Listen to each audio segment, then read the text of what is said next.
Good morning সবাইকে, আবারও একটা নতুন ব্লগে। তো আজকে দিনটা হচ্ছে শনিবার। এখন ওই তোমার 8:30 পৌনে 9টার মতো বাজে। আজকে অনেকটা লেট করে উঠছি। তোমার উঠলামই ওই ধরো 8:20-25-এ, কারণ আজকে ছুটি ছিল, তো একটু আরামে ঘুমালাম। এই যে প্রেশার কুকারে কালকে ছোলার ডালের কথা বললাম, ছোলার ডাল মানে ডালের জন্য করলে ভেজে কী বলবো, সিটি মারলাম। ডালটা রাখা থাকলো, এটা তোমার পেস্ট করে বড়া হবে। আর ওই যে ডাল হচ্ছে, এই যে আম পুজো দিল মা, আর মিষ্টি প্রসাদ, এই দিয়ে সবাই টিফিন খাওয়াবে। আমি চাটা খেয়ে নিই, তারপর টিফিন করতে যাব। তার আগে ওই তোমার কালকে যে কাপড়গুলো কাছাকাছি করেছিলাম হসপিটাল আর মানে স্কুল থেকে এসে স্নানের সময়, তো তখন ওই কাপড়গুলো সব মেরে আসলাম সকালে উঠে গিয়ে। বৃষ্টি নেই, মেঘলা মেঘলা হয়ে আছে, তো সব কাপড়গুলো আগে দিয়ে আসলাম, নাহলে পরে যতটুকু শুকানো চায় সেটুকু তো শুকাবে না, না? তো দিয়ে আসলাম সব কাপড়গুলো, দিয়ে এসে মুখ দিয়ে এখন চা খাবো। তো ওই দেখো ছোলার ডাল বসিয়ে দিয়েছি, অল্প তেল দিয়ে এতে আমি ফোড়ন দিলাম গোটা গরম মশলা, মানে এলাচ একটা, দারচিনি একটা স্টিক, আর শুকনো লঙ্কা, তার সাথে সামান্য একটু জিরে ফোড়ন দিয়ে এরপর দিয়ে দিলাম এখানে আদা বাটা। মেন এই আদা বাটার থেকে এত সুন্দর সেন্ট আসে। তো মশলাটাকে একটু ভালো করে কষিয়ে নিয়ে ওর মধ্যে নুন হলুদ অ্যাড করে তারপরে এই ডালটাকে দিয়ে দিলাম, আর ডালে দিয়ে দেবো সামান্য একটু চিনি, কারণ ছোলার ডাল মিষ্টি মিষ্টি বেশ ভালো লাগে। তো নামানোর সময় একটু গরম মশলা ছড়িয়ে দিলেও বেশ ভালো লাগে। তো এই যে আটাটাও মেখে নিলাম আমি, এবার ডো বানাচ্ছি। আর এদিকে ছোলার ডাল আমার মোটামুটি রেডি হয়ে গেছে। এবার রুটি করব, প্রথমে বাবাকে খেতে দেবো, তারপরে আমরা আমাদের পরোটাগুলো ভাজবো, কারণ বাবা পরোটা খেতে ভালোবাসে না। আর এই ছোলার ডালটা খেতে এত টেস্টি হয় না, একবার করে দেখতে পারো এই সিম্পল ওয়েতে। রুটি, পরোটা, লুচি সব দিয়ে বেশ ভালো লাগে। এই হচ্ছে বাবার প্লেট। তো বাবাকে খাবারটা দিয়ে দিলাম। কালকে ননস্টিকটা যে অর্ডার করেছিলাম ওটাতেই রুটি ভাজছি। এবার ছেলেকেও দিয়ে দিলাম। এবার আমি আর মারটা, তো আমাদের দুজনেরটা করে নেবো। আজকে শুভ নেই, তাই ও খাবে না, ওরটা হচ্ছে না। আমাদের একটু পরোটাগুলো বেশ কড়া কড়া করে ভাজা হলেই মানে ওরা সবাই ভালোবাসে, সেরকমই ভাজছি। আর তেল খুবই সামান্য দিয়ে ভাজি, চুপচুপে তেল দিয়ে পরোটা ভাজাটা মানে কারোরই বেশি পছন্দ না। আজকে আরেকটা পার্সেল আসে, ননস্টিক অর্ডার করেছিলাম আরেকটা, চলো দেখাই। এই ননস্টিকটাই আমি প্রথমে অর্ডার করলাম, তো এটা আগে আসেনি।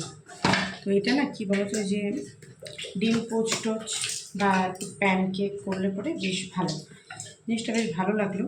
আর ফ্লিপকার্টে এখন খুব ভালো ভালো ডিল দিচ্ছে, অনেক জিনিস মানে যেটা প্রাইস তার থেকে অনেকটা কমই দিচ্ছে। অনেক দিন ধরেই আমি ভালো ফ্লিপকার্ট থেকে খুব ভালো কেনাকাটা করেছি, অনেক কমে। এরকম একটা অর্ডার করেছিলাম, ভালো হচ্ছে। তো আমি একটা কালারফুল অর্ডার করেছিলাম, এটা ব্ল্যাক কালার চলে এসেছে। তো জিনিসটা কেমন দেখো, আমি একটা সি গ্রিনটা অর্ডার করলাম, ব্ল্যাক আসছে, ঠিক আছে। কালারের জন্য কী আসে যে এই যে এটা ছোটো ছোটো করে 4টে করা যায়, তার সাথে একটা এটা মাথার জন্য দিয়েছে। আর এটা এই যে হ্যান্ডেল সেট করতে হবে, এটা পরে করবো, এখন টিফিন খেয়ে নিই। যাই হোক, ওভারঅল মালটা ভালো, খারাপ না, তো রিটার্ন করবো না। তো এই দেখো এখন আমি খেয়ে নেব, এটা মার খাবার, মা এখন খাবে না তাই ঢেকে রাখছি। তো আমি খেয়ে নিই এবার গিয়ে। এই দেখো কাপড়গুলো আমার ওয়েট করছে। ভাত ডাল বসিয়ে দিয়েছিলাম, হয়ে গেছে। তো প্রয়াগকে বসে বসে কতগুলো অঙ্ক করতে দিলাম, মাল্টিপ্লাই, প্লাস আর মাইনাস। চলো নাও করো। তো এই দেখো ডাল হয়ে গেছে, এখন ফোড়ন দেবো। এখানে বসালাম পেঁপে সিদ্ধ, আর এখানে বড়ার তরকারি করবো, সেই জন্য একটু আলু কাটলাম।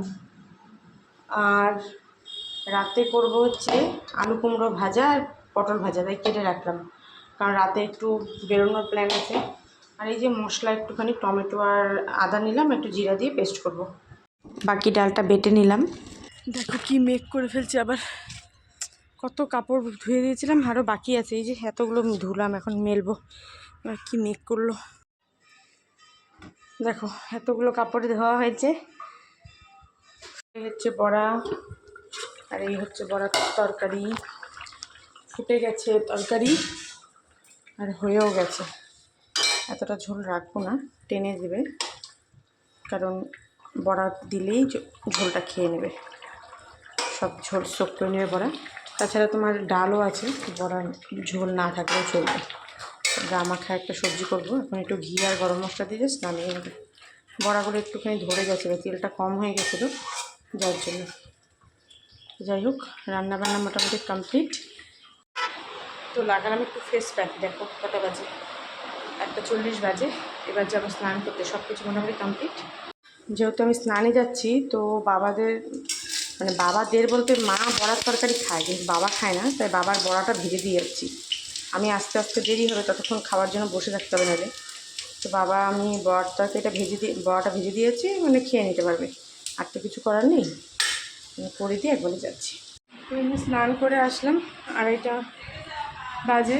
হ্যাঁ, মা ভাত বাড়ছে, খাবো। এখন আবার টিপ টিপ টিপ করে বৃষ্টি পড়া আরম্ভ হয়েছে। তো এই যে কাপড় চোপড় সব নিয়ে আসলাম। বসে বসে ভাজ করছে, অনেক হেল্প করে কাজে। আমি বিছানায় চাদর টাদর পেতে সুন্দর করে রাখলাম। এই মশারি টশারি সব ধুয়ে দেওয়া হয়েছিল। হচ্ছে আজকে লাঞ্চ, পেঁপে সিদ্ধ, ঘি আর ডালে বড়ার তরকারি, ডাল। আর এই হচ্ছে ওর ভাত। ওটা মেখে দেওয়া হয়েছে, নাহলে খাবে না, এর জন্য চুপচাপ খা। তো দেখো ঘড়িতে এখন মোটামুটি 4টে বাজতে যাচ্ছে। এখন একটু শোবো। খাওয়া দাওয়া করে কাপড় টাপড় নিয়ে আসলাম ছাদের থেকে। মোটামুটি মানে মেঘ করে আছে, বৃষ্টি ফোঁটা ফোঁটা মাঝে মধ্যে পড়ছে। তো রিস্ক নিলাম না, কি দরকার, শুকনো কাপড়গুলো আবার ভিজে গেলে মন খারাপ হবে। মোটামুটি সবই শুকিয়ে গেছে, 95%ই শুকিয়ে গেছে, 5% শুধুমাত্র কাপড় চোপড় আছে। গেলে ছাদে উঠেছিলাম, তো ওই যে আমাদের পাশে বাড়ি একটা বাচ্চা রথ টানছিল, তাই সবাই ওখানে দাঁড়িয়ে রথের সাথে যাচ্ছিল। তারপর আসার পর এখানে প্রসাদ দিচ্ছে ওরাই। ওই যে দেখো রথটা। তো আমাদের ছাদ থেকে যে আমাদের রথটা, মেন বড় রথটা গেছে, ওটাও দেখতে পেলাম আমরা। ছেলে এখানে সাইকেল চালাচ্ছিল। তো আজকে ছুটি বলে আমি অনেকক্ষণ ছাদে ছিলাম।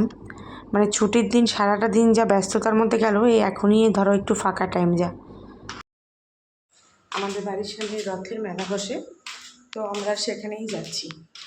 ছোট্ট মেলাই বসে, আগের দিন তোমাদের সাথে শেয়ার করলাম, ওটাতেই যাচ্ছি। আগের দিন সোজা রথে গেছিলাম, আজকে উল্টো রথে যাচ্ছি। আমার ছুটিও আছে, তাই এই যে ছেলে, আমি আর মা বের হয়ে গেছি।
আমাদের বাড়ির সামনে দিয়ে সন্ধ্যেবেলা করে একজন ধোসাওয়ালা যায়, পুরো ভেজ।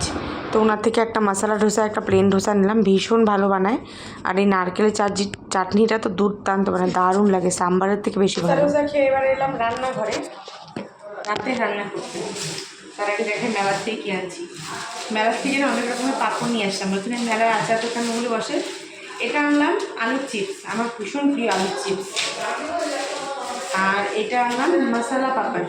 এটা তোমার, এটা বলো চালের পাপড়, এটা মশলা মানে মশলা দেও। তো আর এটা আলু চিপস।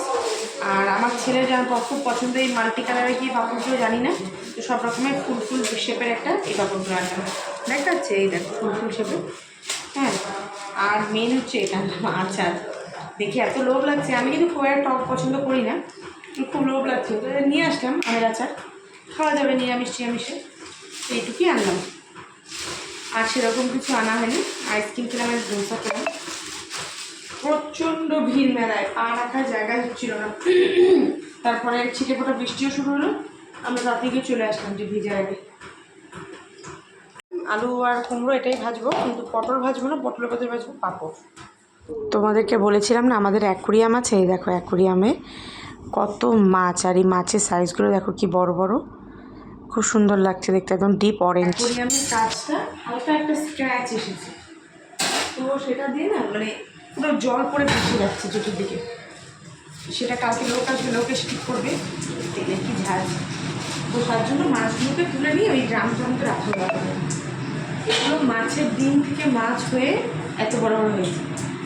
মানে আগে দুটো মাছ ছিল, তার মধ্যে মারাও গেছে অনেকগুলো। শীতকালে বেশি মাছ মারা যায়, কারণ জল ঠান্ডা গরমে একটা ব্যাপার থাকে।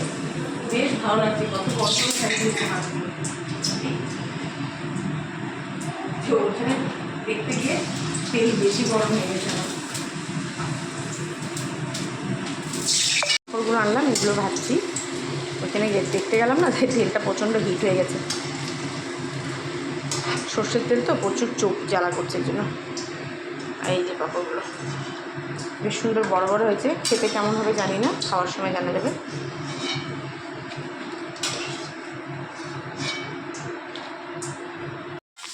এই মশলা পাঁপড়টা বেশ টেস্টি। এটা তো মানে নর্মাল যেমন আলুর চিপস হয় সেরকমই, আমার বেশ ভালো লাগে। জানি না কার কেমন লাগে, আমার বেশ ভালো লাগে নর্মাল আলুর চিপস। এটার মধ্যে একটু বিট নুন ছড়িয়ে গোলমরিচ দিয়ে বেশ ভালো লাগে। আর এটা না খুব একটা ভালো লাগলো না, এটা কেমন শক্ত শক্ত ব্যাপারটা। আলু কুমড়ো ভাজা হচ্ছে, তেল গরম করেই ভাজলাম, জানি ওটা কেমন শক্ত শক্ত হয়ে আছে, খেতে ভালো লাগছে, কারণ দাঁতে চিটে চিটে যাচ্ছে। তার থেকে মশলা পাপড়টা খুবই টেস্টি। আর ওই আলুর যে চিপসটা ওটাও বেশ ভালো, আমার ওটা বেশ ভালো লাগে।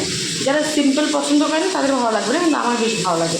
ওটা একটু নর্মাল বিট নুন একটু গোলমরিচ দিয়ে বেশ সুন্দর লাগে খেতে, আমার এমনিও ভালো লাগে। তো এই দেখো আমরা খেতে বসে গেছি। আজকে ওই বড়ার তরকারি, ভাত আর একটু সামান্য আলু ভাজা নিলাম আর পাঁপড় ভাজা। আমার ছেলেরও তাই, আর ওই লাল পাঁপড়গুলো নিয়েছিল, ওর খেয়ে দিয়ে শেষ করে দিয়েছে আগে। তো দেখো এখন বাজে ঘড়িতে ওই 11টা বাজতে 10 মিনিট বাকি। এখন এই খেয়ে দিয়ে এসে বসলাম, খেয়ে দিয়ে সব কিছু মোটামুটি হয়ে গেছে। এখন শুধুমাত্র নিজের হাত মুখ ধোয়া বাকি আর বিছনাপাটি করা বাকি। তো এখন দেবো মাথায় তেল, তেল টেল দিয়ে নিয়ে তারপর হাত মুখ ধুয়ে আসবো, কারণ নাহলে ওই তেল হাতে মুখে ক্রিম অ্যাপ্লাই করলে মুখটা আরও তেল তেল হয়ে যায়। আর মুখে তো তোমার মনে করো তেলটা ভালো না, আর আমার স্কিনটা এমনি খুব অয়েলি। তো এখন এই জন্য আগে মাথায় তেল দেবো। আমি ইউজ করি হিমালয়ের অ্যান্টি হেয়ার ফল অয়েলটা, বেশ ভালো তেলটা, আমি অনেক বছর ধরেই প্রায় ইউজ করছি এটাই। মানে চুল পড়া আমার অনেকটাই কমে গেছে, আমার প্রচণ্ড হেয়ার ফল হয়েছে মানে এই কলকাতায় আসার পর। আমার আগে প্রচুর ভালো মানে চুলের গোজ ভালো ছিল, বেশ মোটা ছিল। তো কলকাতায় আসার পর চুলের গোজ টোজ পাতলা হয়ে গেছে। তো যাই হোক, জলেরটার সাথে মানে চুলটা শ্যুট করতে পারেনি। তো এটা দেওয়ার পর অনেকটা বেশ ভালো আসছে, চুলের পড়াটাও বেশ কমে গেছে। তখন তেল টেল দিই। আবার দেখা হবে কালকে সানডে স্পেশাল ব্লগে, সানডে স্পেশাল ব্লগে। ততক্ষণের জন্য গুড নাইট, টাটা।